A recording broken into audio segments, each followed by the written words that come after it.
tú ya sabes todo lo que voy a contarte. Jesús, Yo sé que conoces todo lo que voy a confesarte. Jesús, A lo mejor sueno agitado, pero no he venido a reclamarte. Jesús. No tienes que responderme, simplemente necesito hablarte. Vayamos buscando el Evangelio de Juan, si me acompaña. El querido, el discípulo amado, Juan. Y por ahí viene la cosa.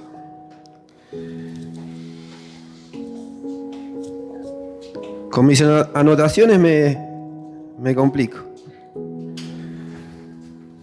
¿Qué es esto del discípulo amado, no? Al parecer, al hermano Bray, que le gusta titular, si un título tiene esta reflexión, me gusta en el pecho de Yeshua. Yeshua es el nombre de nuestro Señor Jesús, como sonaba en su tiempo, en su idioma. Yeshua.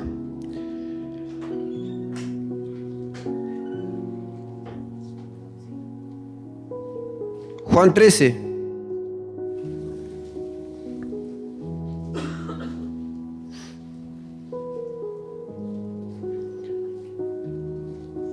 Dice: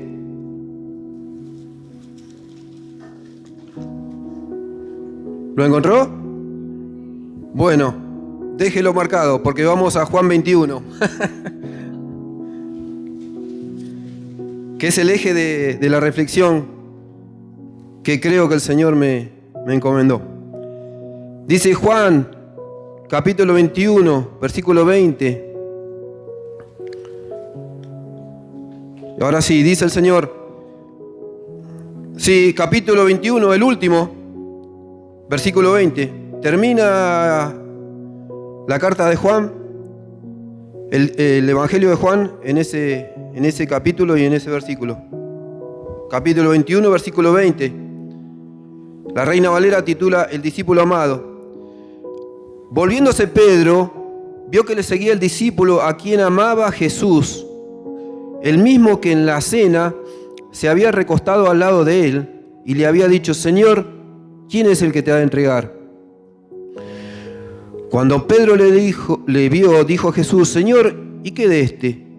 Jesús le dijo: si quiero que él quede hasta que yo venga, ¿qué a ti? Sígueme tú. Este dicho se extendió entonces entre los hermanos que aquel discípulo no moriría, pero Jesús no le dijo que no moriría, sino: si quiero que él quede hasta que yo venga, ¿qué a ti? Este es el discípulo que da testimonio de estas cosas y escribió estas cosas, y sabemos que su testimonio es verdadero. Y hay también otras muchas cosas que hizo Jesús, las cuales si se escribieran una por una, pienso que ni aún en el mundo cabrían los libros que se habrían de escribir. Amén. O sea que Juan está refiriendo a esta escena, ¿no? Y nos hace volver entonces a esta concordancia, a Juan 13:25. ¿Qué pasó en esa cena que a mí me impactó, me llamó la atención? Esto de Juan recostado en el pecho de Jesús. Dice en Juan 13:25, un poquito antes, en el 21, ¿no? En el 13:21, donde empieza esta división que hace la Reina Valera, dice: habiendo dicho Jesús esto, se conmovió en espíritu y declaró, y dijo: de cierto os digo que uno de vosotros me va a entregar.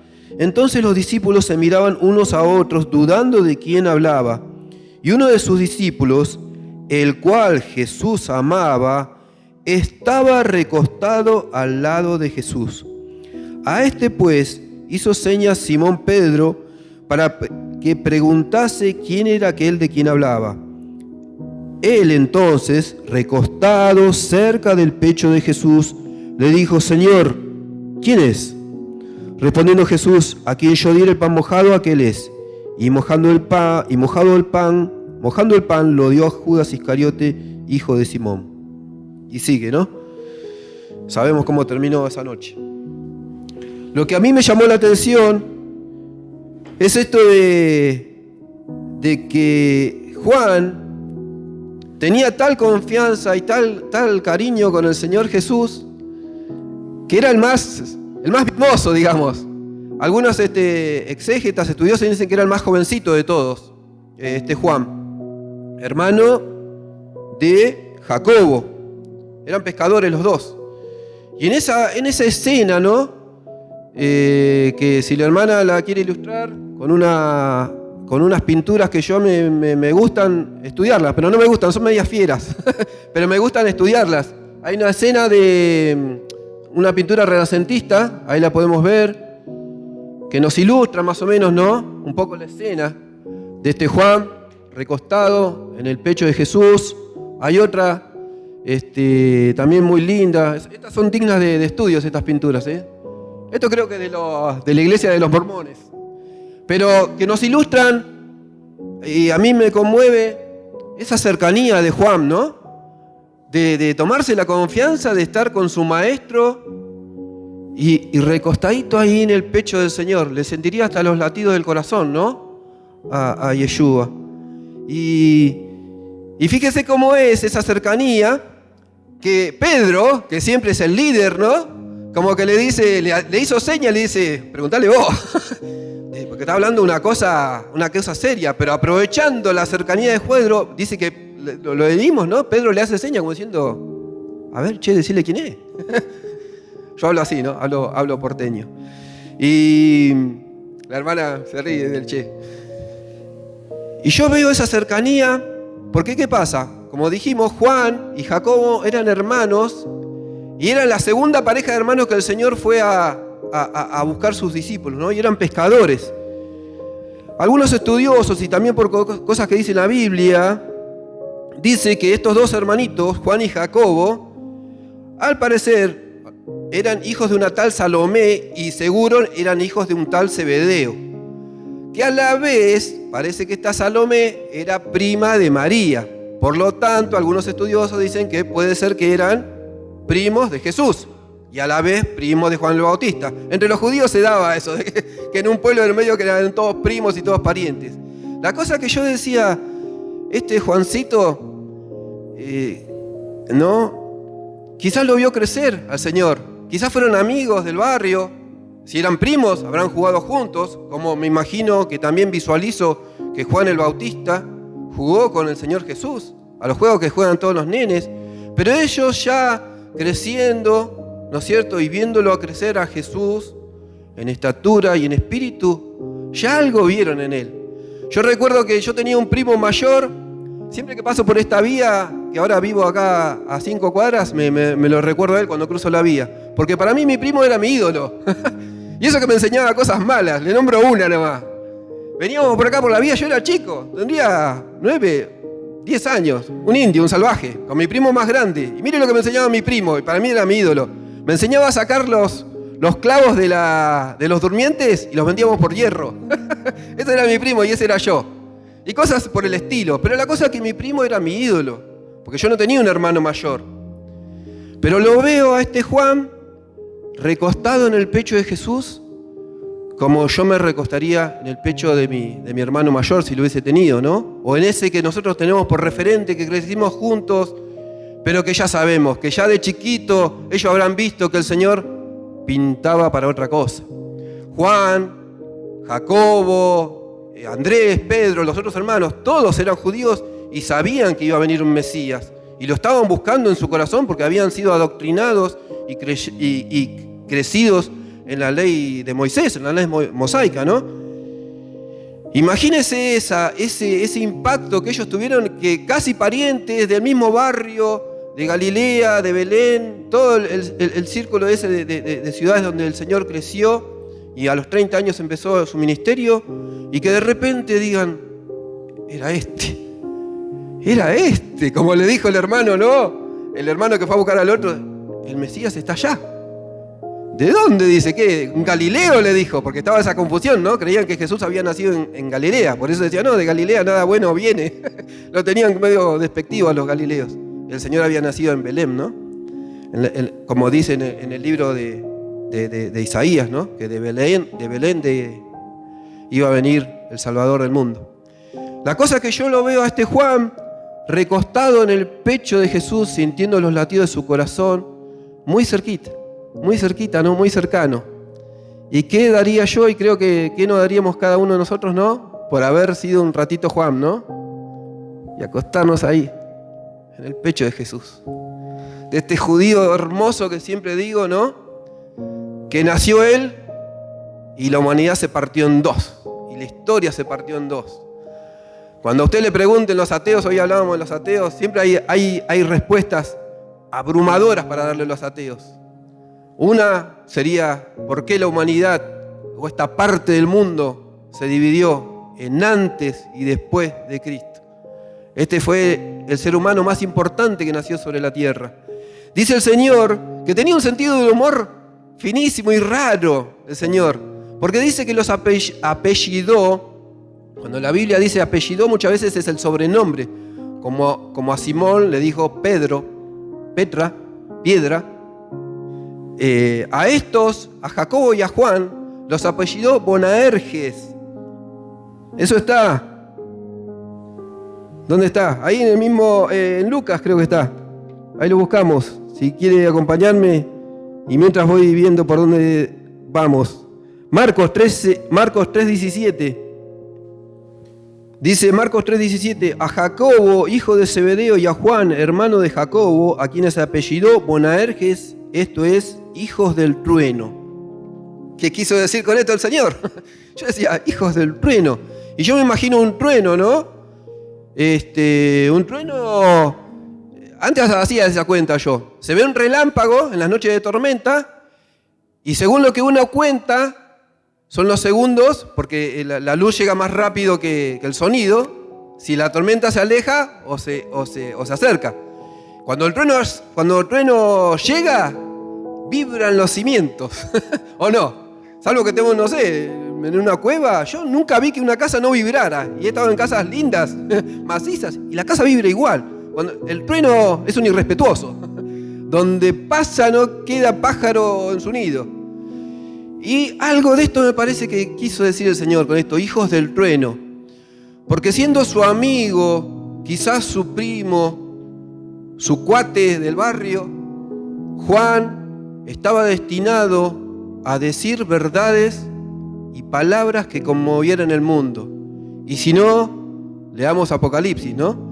El libro de Revelación, siempre decía Vidal, Apocalipsis es correr el velo, literalmente. Dejarnos ver el Señor, eso que nadie quiere ver. ¿Cómo iba a ser el futuro? Otra que evidencia, otra que Nostradamus. En el libro de Apocalipsis, que le fue revelado a Juan, en una isla pulguienta, en Patmos, donde no crece ni un cardo, a ese amiguito, a ese primo que tenía el Señor, le fue dada la revelación más grande de todos los tiempos, el Apocalipsis, ¿no? Y yo digo, qué fino que fuiste, Señor, a llamarlo hijos del trueno. Porque de Jacobo mucho no sabemos, pero sabemos que a este Juan, Boanerges, por algo lo llamó. Y no solamente Apocalipsis, fíjese, el famosísimo Juan 3:16, y le pido a la hermana si lo puede ilustrar, que me causó tanta gracia la historia del muñeco este. Juan 3:16, todos lo conocemos, ¿no?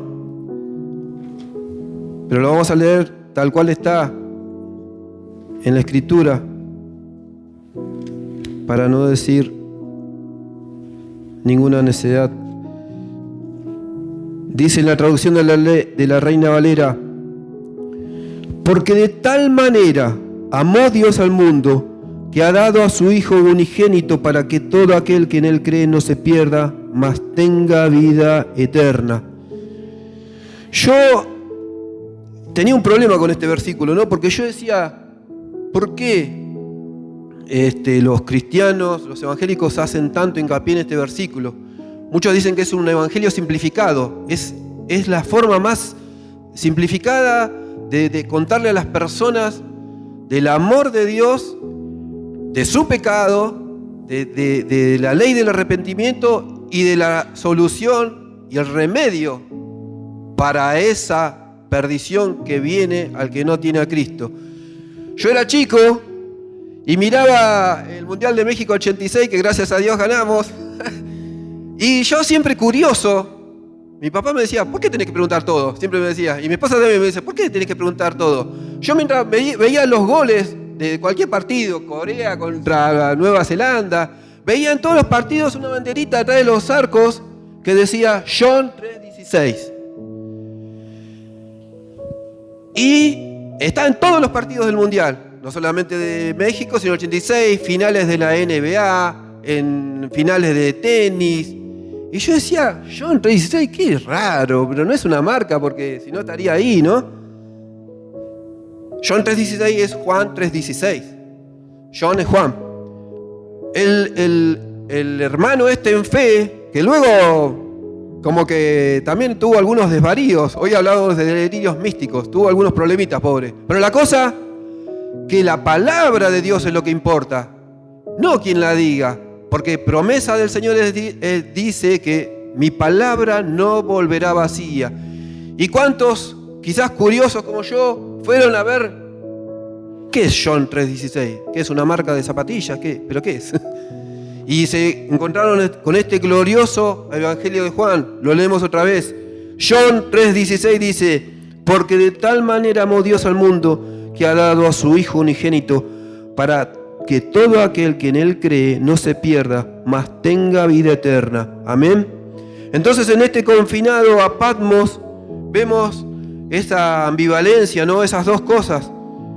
El amiguito, el primo de Jesús, el del barrio, el que lo vio crecer, y el destinado hijo del trueno a decir cosas que retumban en el tiempo. Pasaron 2000 años desde que Juan dijo estas cosas y siguen en el aire, porque al Señor le plació darle a su amigo, a su primo, a su cuate del barrio, que las palabras que diga sean inmortales porque venían de parte de Él.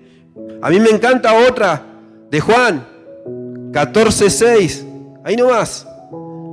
Creo que la que más me gusta de la Biblia. Lo hablaba con un amigo que era ateo.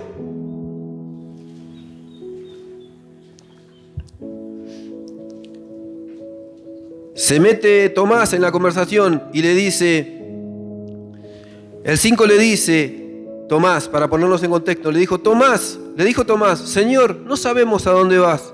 ¿Cómo pues podemos saber el camino? Jesús le dijo, yo soy el camino y la verdad y la vida. Nadie viene al Padre sino por mí. Para mí esas palabras son tajantes. Cuando a veces nos piden razones de nuestra fe y de por qué somos fanáticos de Jesús, le decimos porque Él mismo nos enseñó que es así. Nadie viene al Padre sino por mí. Y Él, en este versículo, me parece que responde las grandes preguntas que se hace la humanidad desde que es humanidad. ¿De dónde venimos? ¿Qué somos? ¿Y cuál es la verdad? Como aquella vez le preguntó Pilato, ¿se acuerda? Y él en una oración responde las tres cosas. Era muy grave eso. Ponerse ese saco de divinidad, más entre los judíos. Al decir yo soy, varias veces, el gran yo soy es nuestro Dios Jehová. Entonces cuando Jesús responde de esta manera, yo creo que pone como una brutal piedra que cae sobre la humanidad y que dice ya no hay más preguntas, porque son las tres grandes preguntas. ¿Cuál es el camino? Yo soy, dice el Señor. ¿Cuál es la verdad? Yo soy, dice el Señor. ¿Y qué es la vida? Yo soy la vida. No hay más preguntas que la filosofía se puede hacer, ni los escritores, ni los estudiosos, ni los que saben mucho más que nosotros, porque son las tres grandes preguntas. A mí que me gustaba leer filosofía de chico y leer libros de personas muy inteligentes que se hacen preguntas y se mueren en la angustia y se mueren en sus pecados aparte y no se llevan respuestas. A nosotros nos fue dada, se corrió el velo para nosotros para que sepamos las grandes tres preguntas que se hace la humanidad. El camino, la verdad y la vida. Y en esta vida, encima de darnos esa gran revelación, el Señor quiere ser amigo de nosotros. Fíjese, ahí nomás.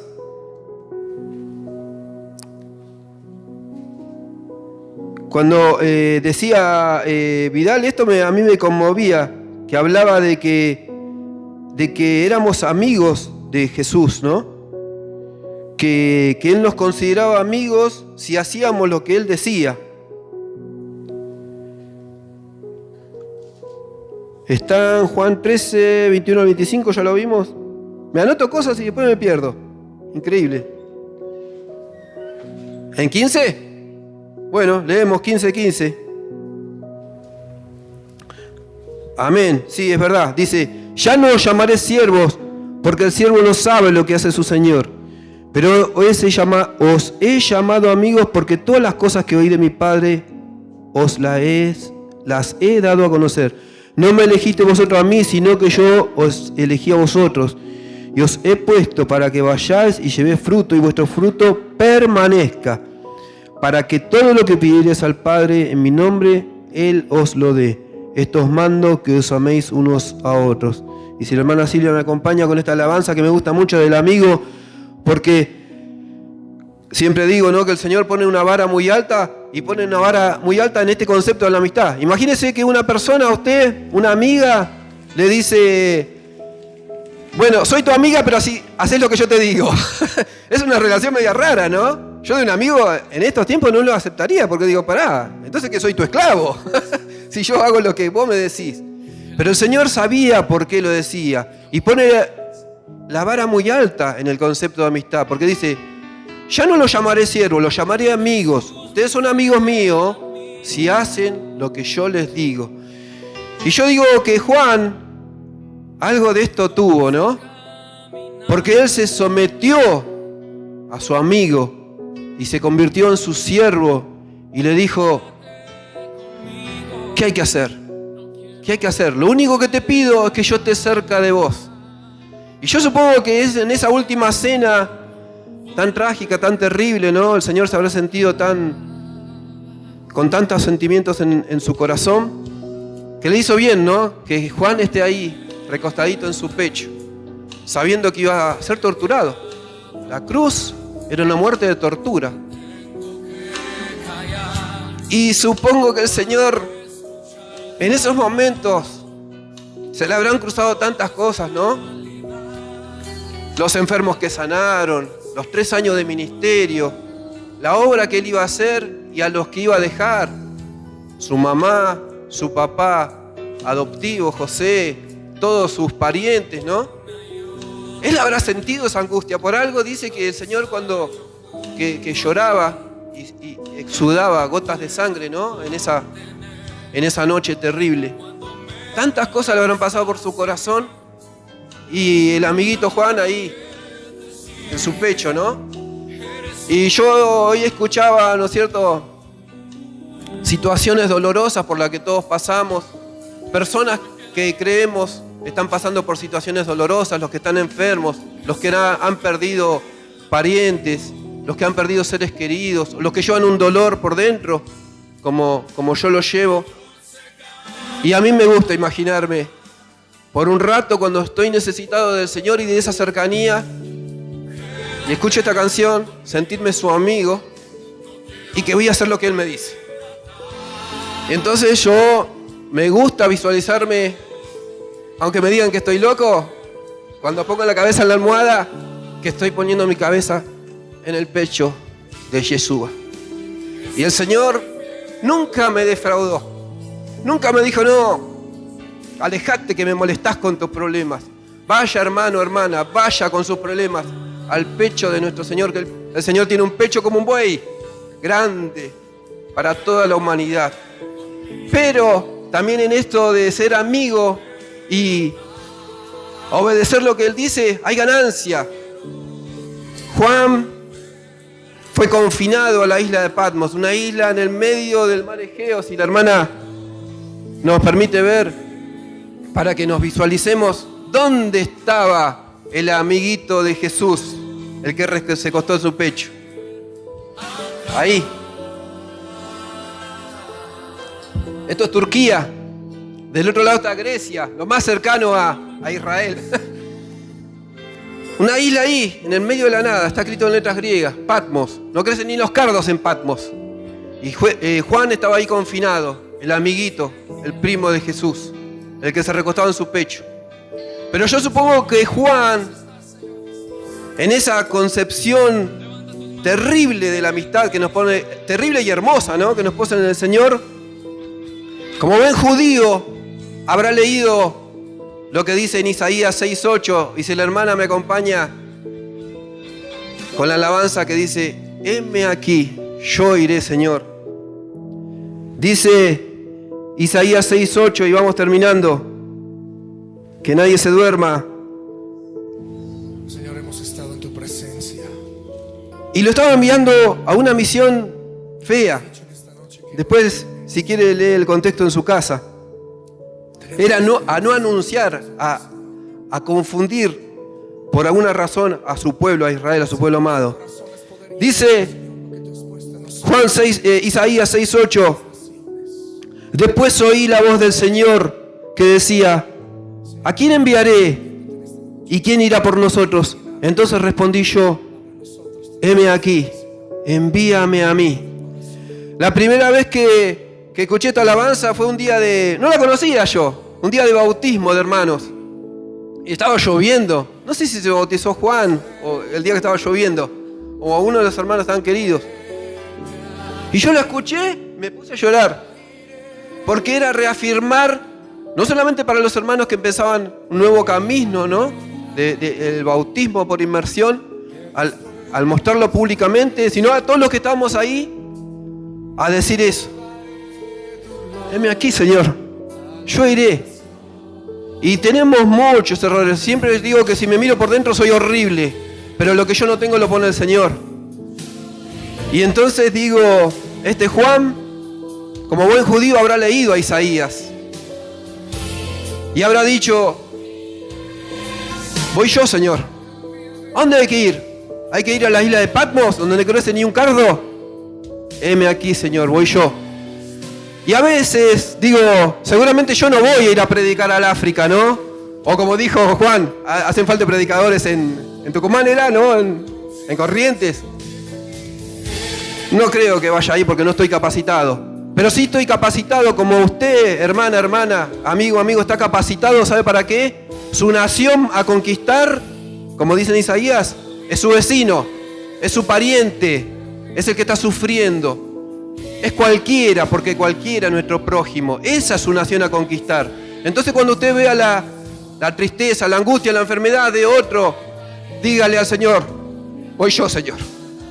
Capacítame, voy yo. Déjame reflejar algo de tu amor y voy yo. Capacítame, dame palabras, dame algo, porque soy un desastre. Pero si vas conmigo, algo va a pasar. Un día estaba andando en mi bici, todavía era cartero, y pasé por la plaza que está ahí en Rivadavia, frente a la vía. Placita Rosmi le dicen algunos, antes del puente, algunos la conocen. Y vi un muchacho llorando sobre sí mismo. Y no sabía qué decirle. Y ya recién había yo tomado el arado, como dijimos, ¿no?